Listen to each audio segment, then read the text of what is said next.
There's this moment when you're working on a piece where it goes from being an idea to something that you've made. It's kind of speaking back to you and you realize, holy shit, this just came out of nowhere. And that's kind of like a magical moment. I think where I get most of my passion from to continue doing it as well. It's just whenever those moments happen, it makes you realize that you are doing something very special.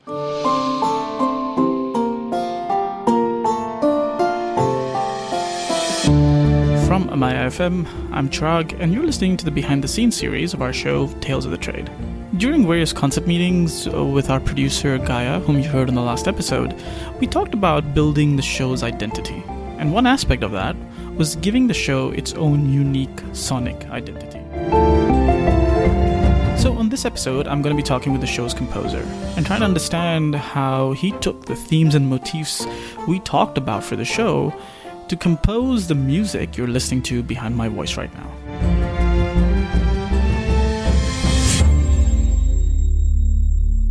So my name is Reiner Erlings. Been in Dubai for about 10 years now. I've always been very musical. Like, I've grown up in a musical house. I've always played in bands, played piano, played guitar. So I think music was just always in my system.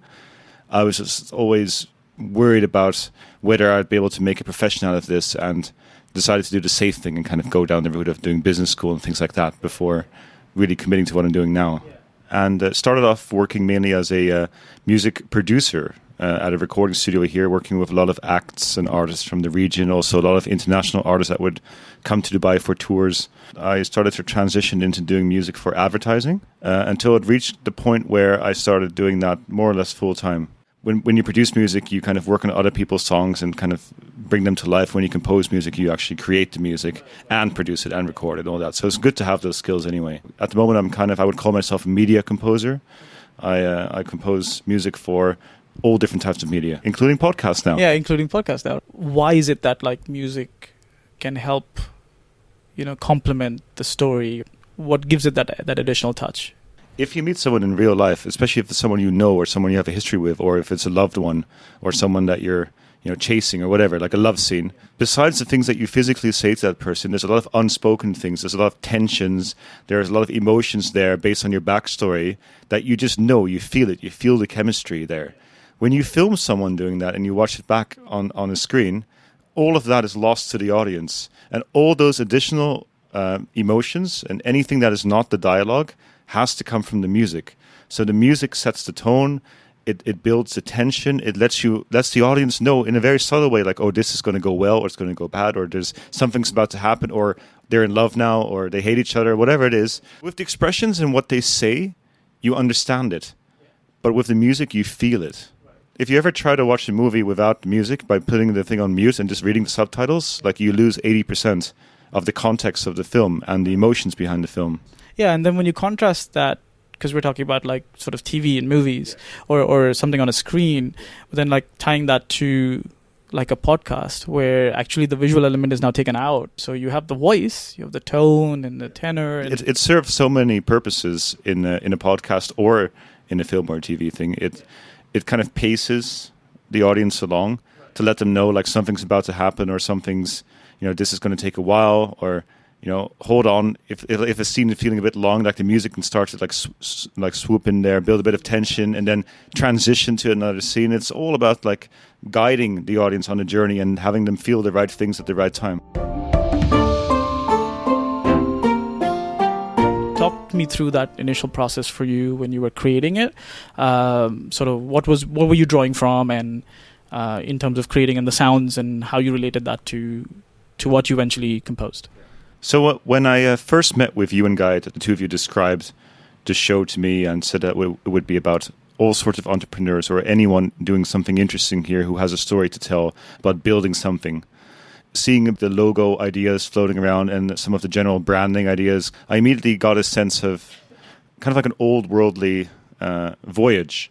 A time, I think words like the spice route came up, or the silk route. Ships would sail from one continent to the other, and it was kind of long journeys, and people had stories to tell, and a lot of it was verbal stories. People would pick up something in one country and then tell it in another country. So it was all about, I think, time and a long voyage, a sense of nostalgia and history. Then I started to think about, ships and the sea, and how, there's waves listening to the first few episodes that you had already recorded, it seemed to kind of also mirror the journey a ship goes through up and down waves until they reach a destination. So do entrepreneurs go up and down. So that was just something that I had in the back of my mind when I started to compose. And that led to a piece of music that very much follows kind of like a wave-like motion where it's up and down and notes ascend and descend. But it ultimately ends in like a very positive note because, you know, for the majority of the cases, it is a success story, which is why you're interviewing them, I guess.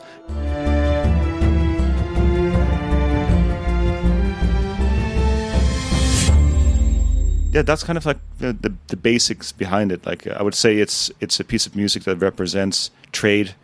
It represents a bit of historic trade, and it represents the up and downs that an entrepreneur will face in his or her journey to success. So our next step then was to sort of do the next layer of it, which is to say, okay, now let's capture more of the emotions and spread the range, you know, across that. So once we had a general theme done that everyone was happy with, that was kind of represented the show and would be kind of the backbone of the show and would be used, you know, throughout, you want to create kind of special pieces that you can use for very particular moments. So you have like a pensive theme when people are thinking about something, you're not quite sure if the story is going to swing towards something really negative or something really positive. You have obviously sad music if someone's going through a hard time in their story. And you have music that is a bit more uplifting and I would say more of a build-up towards something big, like a big reveal. We are talking about the entrepreneurial journey. We're talking about how we want to take that journey and tell that story. But that story is coming from a struggle, a challenge, you know, something like that. And then also some level of success. And sometimes that success could have come out of massive failure, as some of the episodes indicate, like where, you know, they had to actually shut down before they could even think about coming back again. And then others where there are, you know, there's mini challenges that every entrepreneur has to go through to create. It's not even so much about the actual business, it's about the story and how they got there. That's the part that people will be inspired by, I think. Each podcast is kind of like a film, and that's how I saw it as well, and that's how I made the music as well, that you introduce your character, that character has a dream, and to get there, that character has to cross a series of obstacles and face a bunch of challenges, and it gets hard, and things go, you know, against him or her, and then eventually he or she rises above all of that and reaches their goal. If it was just someone had a vision and the next day everything went great and they achieved it, it wouldn't be much of a story. Which is why I didn't like Ocean's 8. But that's a side note. So I had a chance to listen to, obviously, the updated. There were a couple of things that I really want to point out. So the opener of the happy theme. And I think it's funny because both of the things that I'm about to point out, I think the reason I like them a lot is because they had enough of a deviation from the main theme while still keeping the same being in the same area. Yeah. And I think that's why it just connected really well with me, because I'm like, yeah, I can hear that and still feel it, and I thought it was really great. We're obviously so deeply involved in this. We hear this hundreds of times, so to us we can instantly tell that things are the same. For people like subscribing to the show, it's going to take some time for them to identify this music strongly with the brand, but then once it's there, it's going to be firmly like in their minds, and it's going to be part of the identity of the brand. So you want the music to be not exactly the same, but also not too dissimilar, so that they will instantly, no matter at what point they listen, they'll know, oh yeah, this is all part of the same show. I've never really been part of the music creation process before. Like most people, I love music, but I always listen to a finished product. So watching this process happen, seeing this music get created literally from scratch, helped me understand what Reiner was talking about earlier, about that magical moment. There's also been a heck of a lot to learn, including getting my terminology right. You see something that's titled like sad string, right? And then you play it. It's sting, by the way. So the sting is, so you explain the difference to me, because what do you call a sting? Sting is kind of like a little piece of music, like a 2-second thing to kind of have a transition. The string is nothing. That's the string just is the string, the instrument, yeah. I think that the sound that goes like any kind of sound that's like high to low, like instantly, where it's like it's almost like a tap on the shoulder, like ting, hello, which comes back to us, when we talk about music and how it does this stuff. I didn't know I wanted to interrupt her there, but I heard that, like I heard this thing, and I'm like, I know what I'm going to do with this. I need to use it in a way, as a way of interrupting that rather than being like, I need to hunt for music that fits this gap. I just thought that was like that came out that's awesome. Yeah. That's great. I mean, I guess you could use it for many different moments. But I want to create an artificial gap because I want there to be a little suspense or whatever, and then sort of bringing music in that it's perfect for those kind of and transitions. stuff Where like pay that. attention. This is important. Or highlights a certain section. Yeah. What I made you hear, which is like I played it, I think against the intro of, I think it was the Frying Pan episode, right? The one I sent you with the new music. Yeah. So what I had done there, which I had kind of forgotten that I'd done that, but so I heard it sounded really good. I sent it to you, and I was like, hey, this kind of fits really well. But then I went back and realized what I had done is actually like I did the intro, and then as the voiceover is happening, I actually cut and placed it again because I had to extend it to fit the ending, to hit the ending. Like maybe we can extend that. We can make that just twice as long. You have to, because it has to hit on the bar of the music. You can't just cut it randomly and put this thing. People will feel it's abrupt. So we can maybe make one that is twice as long and one that is maybe 1.5 times as long. And then if you have some options. So if you have a very long thing that you need to put that stuff in there, then you'll have a longer option to go with. Okay, that's perfect. Yeah, so that should work. Okay, that's great. Tales of the Trade is a show about our region's pioneers and the stories behind the ideas they brought to life. We are produced by Gaia, and as you've heard in this episode, music for our show is composed by Reiner Erlings. You can find out more and leave us a comment by visiting talesofthe.trade/BTS2, and you can also listen to us in any podcast player.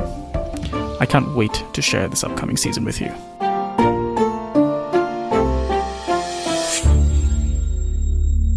It won't sound strong enough, you mean? Yeah, it won't sound strong enough because the violin needs to work with the chords. So we need to have some of those in there too. But we won't have that. Yeah, so maybe like lower it or whatever you. We'll just change that part.